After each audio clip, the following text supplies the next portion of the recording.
Welcome to textbook Bangla. Textbook বাংলায় তোমাদের সকলকে স্বাগত জানাই। সবাই ঝটপট ঝটপট জলদি জলদি জয়েন করো। আজকে 4 তারিখ, 4th জুন। আমি জানি তোমাদের অটোমেটিক্যালি টেনশন হচ্ছে রেলের পরীক্ষা নিয়ে, তোমাদের জন্য আমারও টেনশন হচ্ছে। এটা আমি যতবারই বলি যে তোমরা চিন্তা করো না, চিন্তা করলে কি এমন হবে যে তোমরা পাশ করে যাবে, বা চিন্তা করলে কি চাকরি পেয়ে যাবে। চিন্তা দিয়ে খারাপই হয়, কিন্তু নিজেরও হঠাৎ করে চিন্তা হচ্ছে যে কি হবে আলটিমেটলি। তো আগামীকাল থেকে পরীক্ষা শুরু। তোমাদের সবাইকে আমার অনেক অনেক ভালোবাসা এবং আশীর্বাদ এখন থেকেই। সবাই ঠিকঠাকভাবে জিনিসপত্র নিয়ে যেও। আজকে রাত্রির মধ্যেই সব কিছু গুছিয়ে রাখো। সে অ্যাডমিট কার্ড হোক, তোমাদের ছবি হোক, আইডি কার্ড হোক, সব কিছু, পেন পেন্সিল সব আজকেই গুছিয়ে রেখো প্লিজ। তো কালকে যেহেতু পরীক্ষা, আমি একটা সাজেশন টাইপের ক্লাস তোমাদেরকে করিয়ে দিতে চাইছি। বেশি সময় নেব না, 30টা মতন কোয়েশ্চেন আমি তোমাদেরকে করিয়ে দেবো আধা ঘন্টার এই ক্লাসটায়, ঠিক আছে? তো একদমই বেশি সময় আমি তোমাদের থেকে নেব না। কোশ্চেন আনসার আমি জাস্ট মার্ক করে দেব।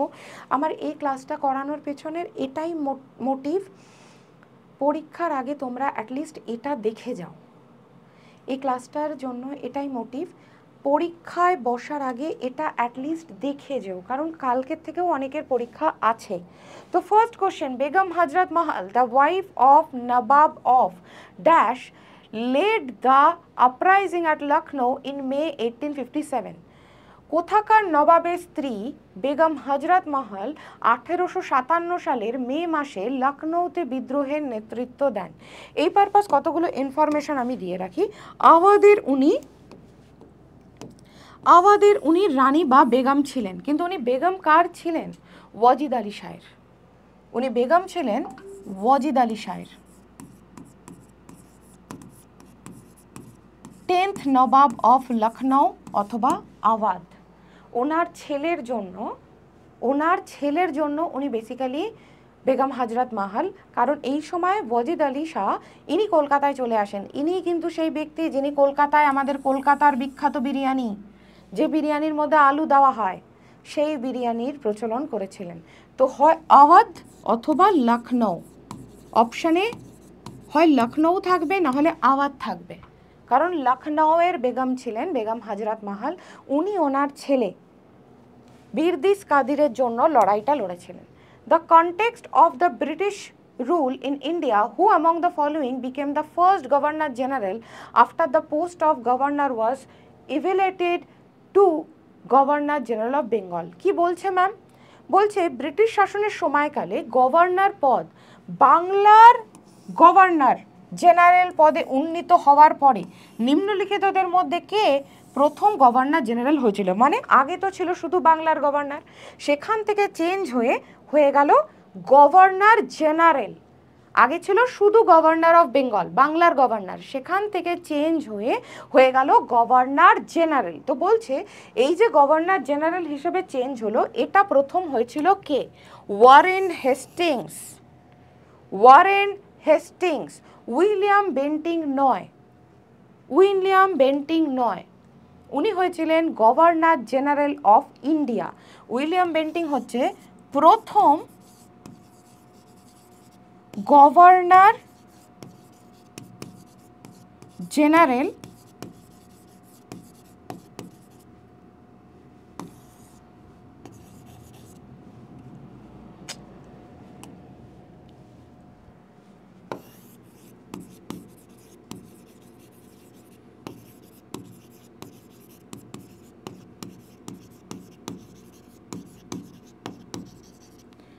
Of India.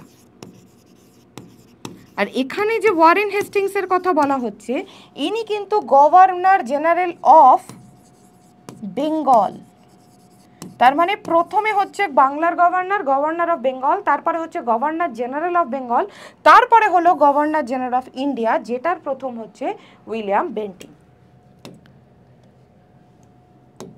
Which Indian personality played the female protagonist in the movies Sister Midnight, showcased at the Cannes Film Festival in 2024? 2024 সালের কান চলচ্চিত্র উৎসব খুব ফেমাস, কান ফেস্টিভ্যাল, কান চলচ্চিত্র উৎসবে প্রদর্শিত সিস্টার মিডনাইট চলচ্চিত্রে নারী হিসেবে প্রধান চরিত্রে হিরোইন হিসেবে অভিনয় করেছেন কোন ভারতীয় নারী? হিরোইনের চরিত্রে, প্রধান নারীর চরিত্রে অভিনয় করেছেন কোন ভারতীয় নারী?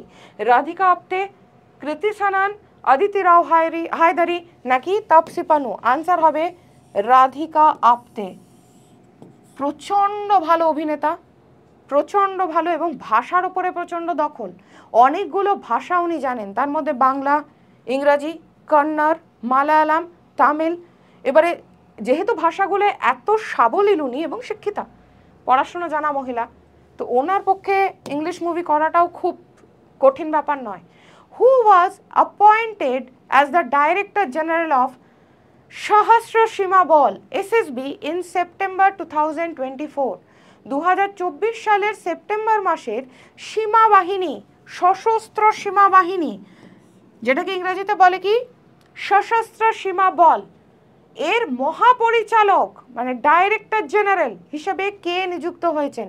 কুলদীপ সিং, অমৃত মোহন প্রসাদ, সুবোধ কুমার জয়সওয়াল নাকি রাকেশ আস্থানা?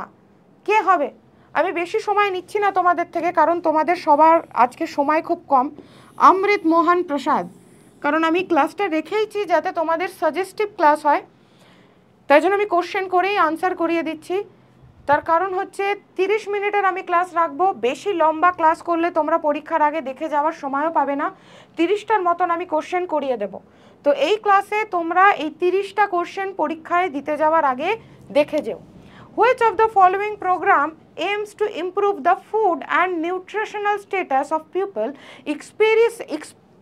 experiencing poverty? কি বলছে? নিম্নলিখিত কোন কর্মসূচিটি দারিদ্র্যের মধ্যে থাকা মানুষের খাদ্য ও পুষ্টির অবস্থা উন্নত করার লক্ষ্যে কাজ করে? প্রধানমন্ত্রী কৌশল কেন্দ্র, শিল্পী প্রশিক্ষণ প্রকল্প, সার্বজনীন বিতরণ ব্যবস্থা নাকি দক্ষতা ঋণ প্রকল্প, স্কিল লোন?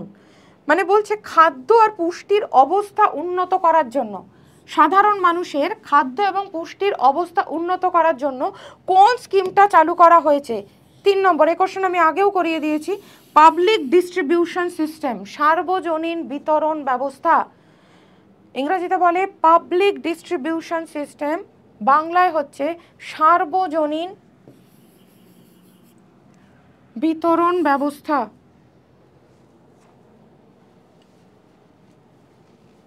তাহলে অপশন সি। ডান। চলো নেক্সট।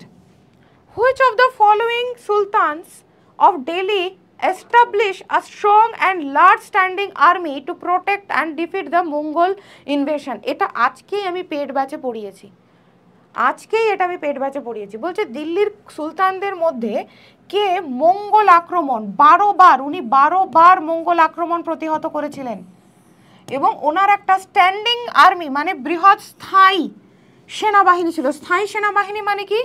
হঠাৎ করে সার্ভিসের জন্য লোক নেওয়া নয়, এরা রীতিমতন চাকরি করত, দিনের পর দিন চাকরি করত এবং মাসিক বেতনে চাকরি করত, এবং এই বেতনটা দেওয়া হতো ক্যাশে। এই বেতনটাও দেওয়া হতো ক্যাশে, এরকম নয় যে শস্য দিয়ে দেওয়া হলো বা কোনো জায়গা দিয়ে দেওয়া হলো। স্থায়ী সেনাবাহিনী মানে হঠাৎ করে যুদ্ধ লাগলেও তো তখনই আমি রিক্রুট করলাম, সেই ব্যাপারটা নয়। স্থায়ী সেনাবাহিনী করেছিল কে? আলাউদ্দিন খলজি। স্ট্যান্ডিং আর্মি, যারা রীতিমতন মাস মাইনে নিত এবং ক্যাশে নিত, এবং যাদের জন্য উনি হুলিয়া ব্যবস্থা শুরু করেছিলেন। হুলিয়া মানে হচ্ছে আইডেন্টিটি কার্ডের মতন হুলিয়া ব্যবস্থা। তো আলাউদ্দিন খলজি প্রথম ব্যক্তি। এছাড়া উনি কি করেন? এছাড়াও উনি দুটো জিনিস করেন, সেটা কি? কালোবাজারি বন্ধ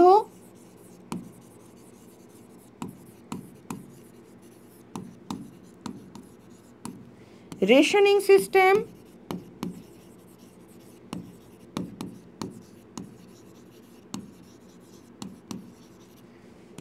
দাগ ও হুলিয়া। এই সেনাবাহিনীদের জন্য যেটা ছিল সেটা হচ্ছে এটা হুলিয়া, আর দাগ কাদের জন্য ছিল?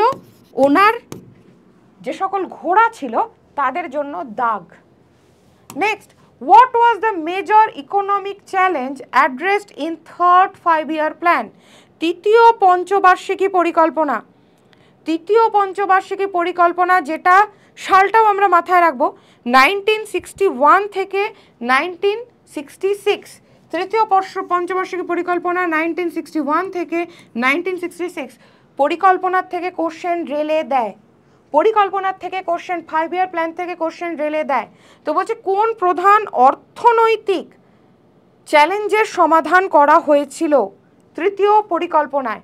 ডিজিটাল প্রযুক্তি আনা হয়েছিল, নাকি সেবা খাতের প্রবর্তন করা হয়েছিল, নাকি অর্থনীতির উদারীকরণ করা হয়েছিল, নাকি যুদ্ধকালীন ব্যয় এবং সম্পদের সমান বন্টন করা হয়েছিল? কি হবে?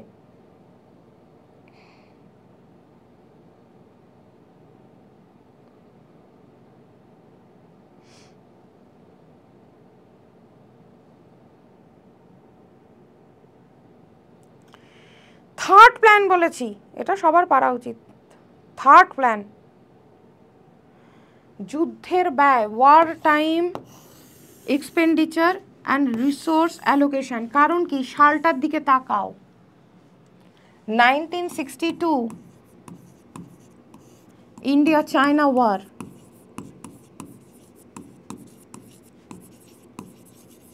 1965 ইন্ডিয়া পাকিস্তান ওয়ার। তাই এই পরিকল্পনার মেন প্ল্যান ছিল যুদ্ধকালীন যা সকল ক্ষয়ক্ষতি হচ্ছে এবং সম্পদের সমান বন্টন করা। এটা ছিল মেন কারণ।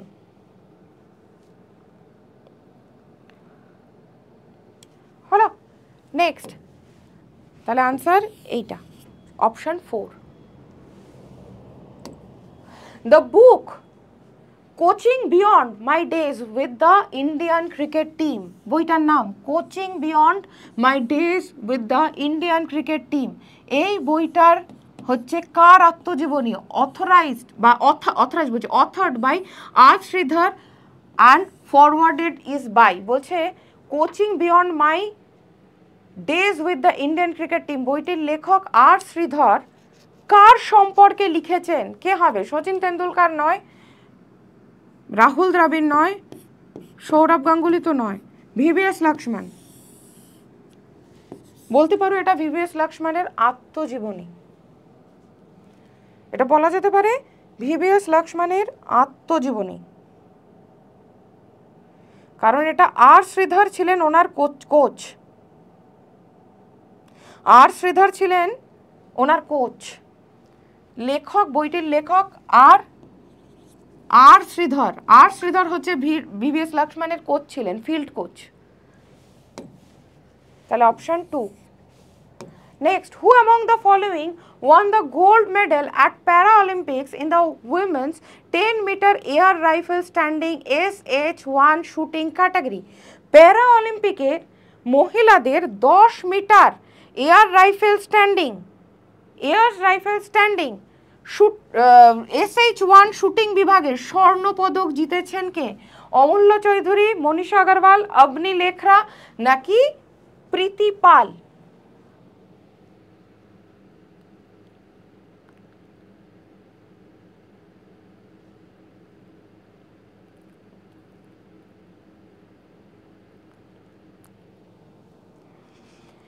ইনি সিভিল সার্ভেন্ট, ইনি তো IAS ছেড়েই দাও, ইনি হচ্ছেন সায়েন্টিস্ট। তো এখানে একমাত্র প্লেয়ার যদি দেখো, স্পোর্টস পারসন, অবনী লেখরা। কারণ ইনি UPSC স্কলার, UPSC দিয়ে চাকরি পাওয়া ভদ্রমহিলা। মনীষা আগরওয়াল তো রিনাউন্ড IAS অফিসার। প্রীতি পাল হচ্ছে ভারতবর্ষের বড় সায়েন্টিস্ট, মহিলা সায়েন্টিস্টদের মধ্যে একজন। তাহলে আনসার এটা, অবনী লেখরা বা Abani লেখরা।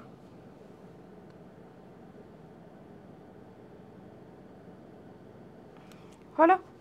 Next, who among the following was the first ever Supreme Court justice against whom a motion for removal was initiated? কি বলছে?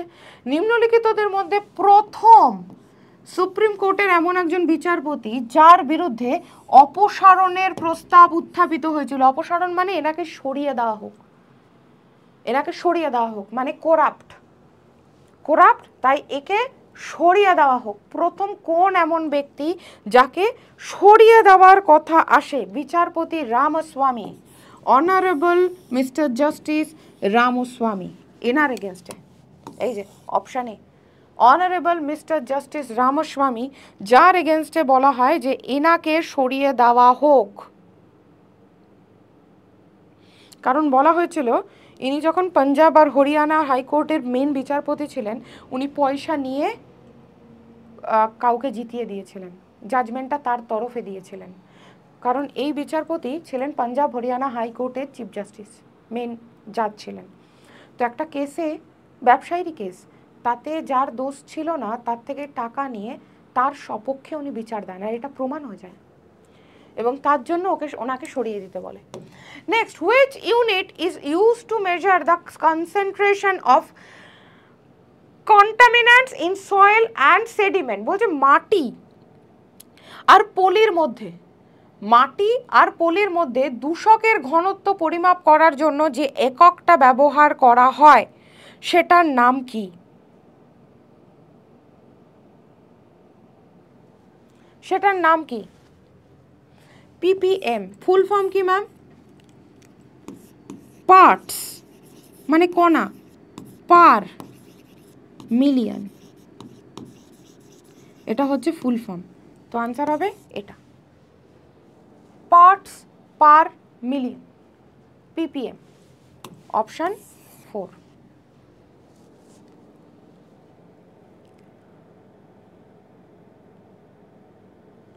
হলো। Next, what was the function of an officer called সমাহাত্রা? সমাহাত্রা নামক কর্তার কাজ কি ছিল অশোকের সময় এবং মৌর্য এবং গুপ্ত পিরিয়ডে? সমাহার্তা এদের কাজ কি ছিল? কর কতটা হবে সেটা ঠিক করে দেওয়া, জমির কর কতটা হবে, কেউ শস্য চাষ করছে তার শস্যের জমিতে কতটা তাকে শস্য কর হিসেবে দিতে হবে, এইটা কাজ ছিল সমাহার্তার। এদেরকে ট্যাক্স কালেক্টরও বলে, ট্যাক্স নির্ধারকও বলে। তো এরা হবে ট্যাক্স অ্যাসেসমেন্ট, কর নির্ধারণ, মানে নির্ধারণ করে দিত কার কতটা ট্যাক্স দিতে হবে। এদেরকে কিন্তু যদি ট্যাক্স অ্যাসেসমেন্ট না থাকে তোমরা বলে দেবে ট্যাক্স কালেক্টর, মানে কর গ্রহীতা, কর গ্রহীতা। তাহলে আনসার অপশন 2।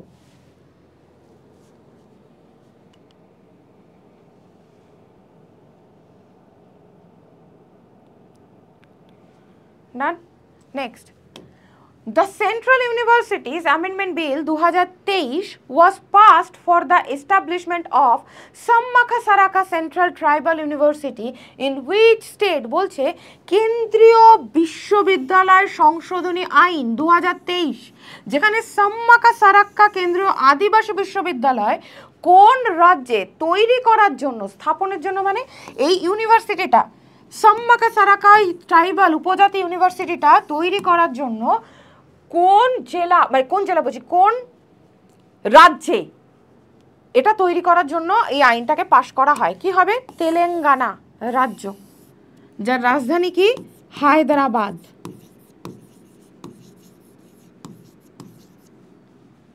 তেলেঙ্গানা রাজ্য, যার রাজধানী হচ্ছে হায়দ্রাবাদ।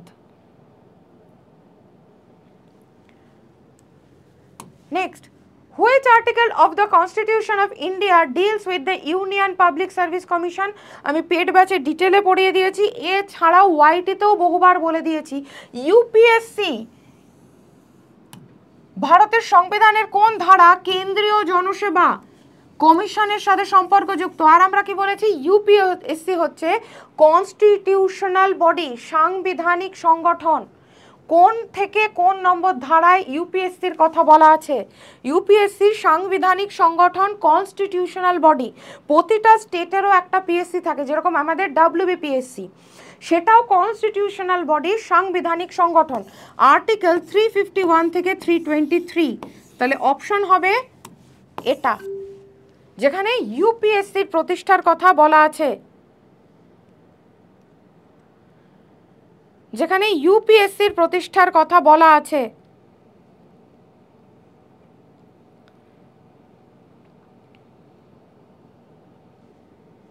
হলো। নেক্সট, সত্য সাধক সমাজ truth seeker society was a social reform society founded by Dash in Pune, Maharashtra on 24th September 1873. কি বলছে? সত্য শোধক সমাজ বা সত্য অনুসন্ধানী সমাজ হচ্ছে একটা সামাজিক সংস্কার সমিতি যেটা 24শে সেপ্টেম্বর 1873 সালে প্রতিষ্ঠিত হয়েছিল। এটা কার দ্বারা? মহারাষ্ট্রের পুনেতে প্রতিষ্ঠিত হয়। এটা কার দ্বারা? সত্য শোধক সমাজ 1873। আচ্ছা, সালও মাথায় রাখবে, সাল কিন্তু পরীক্ষায় আসে। 24শে সেপ্টেম্বর ডেটটা মাথায় না রাখলেও চলবে, সাল মাথায় রাখবে। কি হবে? জ্যোতিরাও ফুলে, জ্যোতিরাও ফুলে, অপশন এটা।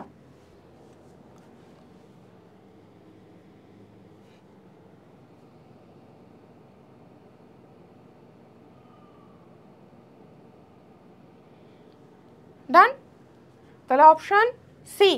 Next, which of the following pairs season and month, মানে ঋতু আর মাসের কথা বলছে, according to the Indian calendar is incorrect. কোনটা ভুল?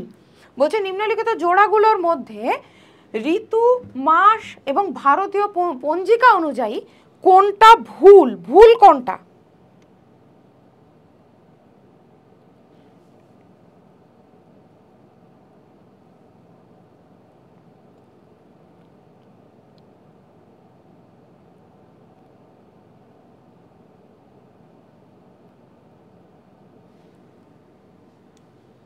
ভুল কোনটা? এটা ভুল। হেমন্ত মাঘ ফাল্গুন নয়, বরঞ্চ পৌষ মাস। বাকিগুলো ঠিক, এটাই ভুল। তাহলে এইটা হলো। তাহলে অপশন 2 এটা হবে। নেক্সট, দ্য 63rd 63তম national open athletics champion was conducted in the city of. 63তম ভারতীয় মুক্ত ক্রীড়া চ্যাম্পিয়নশিপ ভারতবর্ষের কোন শহরে অনুষ্ঠিত হয়েছিল? 63তম মুক্ত ক্রীড়া চ্যাম্পিয়নশিপ ভারতের কোন শহরে অনুষ্ঠিত হয়েছিল? ভোপাল, হায়দ্রাবাদ নাকি বেঙ্গালুরু? আনসার হবে বেঙ্গালুরু। তাহলে অপশন এটা হলো। তাহলে অপশন এটা Bengaluru. Which Kashmiri wood carver, wood carver মানে কি? যারা কাঠের ওপরে শিল্পকলা তৈরি করে। উড কারভার মানে যারা কাঠের, দেখো না অনেকে কাঠ কেটে কেটে কেটে কেটে ছোট ছোট মন্দির বানায়, স্থাপত্য তৈরি করে। যদি উড়িষ্যার দিকে যাও কাঠের তৈরি চাকা পাবে, তৈরি করে না, তাদেরকে বলে উড কারভার। তো এই wood carver has honoured with the Padma Shri award in 2024 for his contribution in the field of art. কে বলছে? কে? কোন কাশ্মীরি? উনি কাশ্মীর প্রদেশ থেকে বিলং করে। কোন কাশ্মীরি কাঠের কারুশিল্পীকে তার শিল্পক্ষেত্রে অবদানের জন্য 2024 সালে পদ্মশ্রী পুরস্কারে সম্মানিত করা হয়েছিল? আনসার হবে কি? গুলাম নবী দার। শ্রী গুলাম নবী দার কাশ্মীরি উনি। তাহলে অপশন 2।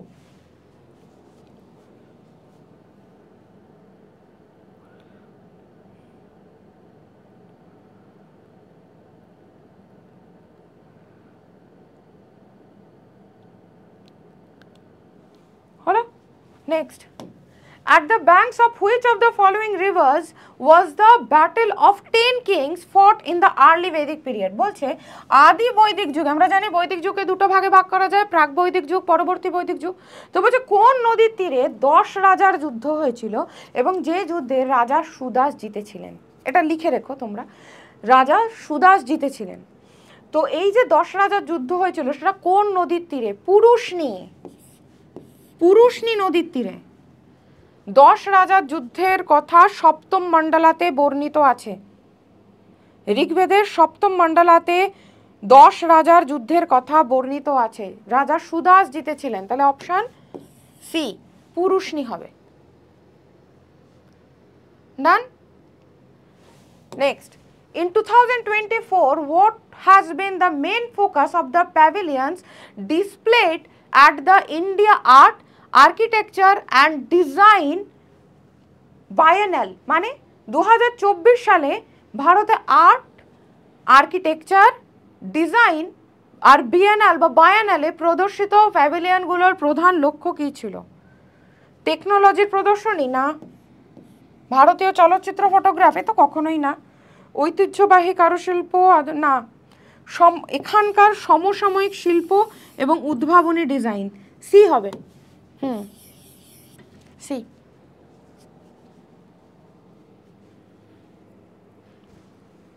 সি হবে। Done? Next, the Union Cabinet approved the establishment of the International Big Cat Alliance IBCA with the headquarters in India with a one-time budgetary support of 150 crores for a period of কেন্দ্রীয় cabinet ভারতের সদর দপ্তর সহ আন্তর্জাতিক big cat alliance, যেটাকে আইবিসিএ বলা হয়, international big cat alliance স্থাপনের অনুমোদন দিয়েছে ড্যাশ সময়ের জন্য। ক বছরের জন্য? 5 কোটি টাকার এককালীন বাজেটে সাহায্য করবে বলেছে। 5 বছর, 5 years।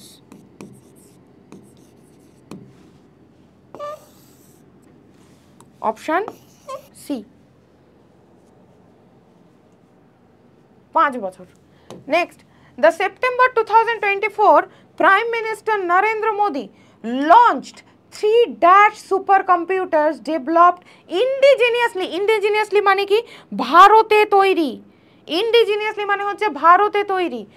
Under national super computing mission 2024 সালে সেপ্টেম্বর মাসে প্রধানমন্ত্রী নরেন্দ্র সিং মোদী জাতীয় সুপার কম্পিউটিং মিশনের অধীনে স্বদেশীভাবে, মানে কারোর থেকে হেল্প নেইনি আমরা, কোন কম্পিউটারটার উদ্ভাবন করলো?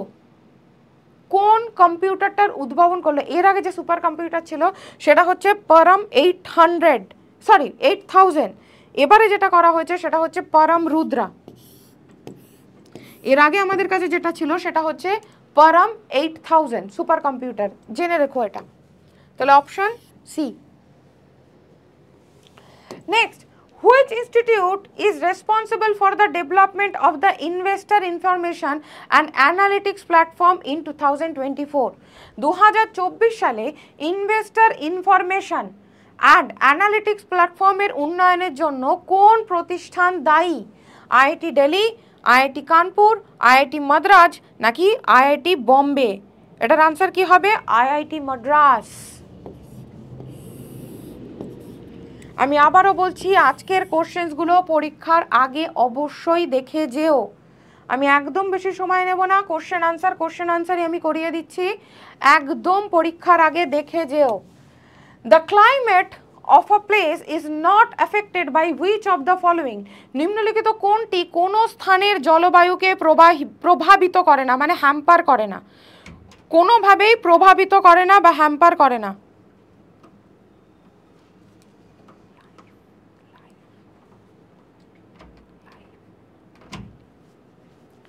কোনটা? মাটির প্রকার, টাইপস অফ সয়েল। এটা কোনোভাবেই জলবায়ুর ওপরে ডিপেন্ডেন্ট থাকে না, বরঞ্চ জলবায়ুর জন্য মাটি হ্যাম্পার হয়ে যায়। কেমন?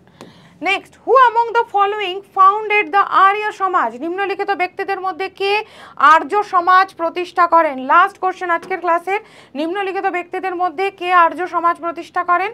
আনসার হবে স্বামী দয়ানন্দ সরস্বতী। আর্য সমাজ থেকে কোশ্চেন আসে কত সালে প্রতিষ্ঠিত হয়? কি করব আমরা আনসার? 1875 সাল। আর কি কোশ্চেন আসে দয়ানন্দ সরস্বতীর থেকে? যে কে বলেছিলেন ব্যাক টু বেদাস? কে বলেছিলেন ব্যাক টু বেদাস মানে বেদে ফিরে যাও, সেটা কে বলেছিলেন? দয়ানন্দ সরস্বতী। আর কি আসে? ওনার আসল নাম কি? ওনার আসল নাম মূলা শঙ্কর।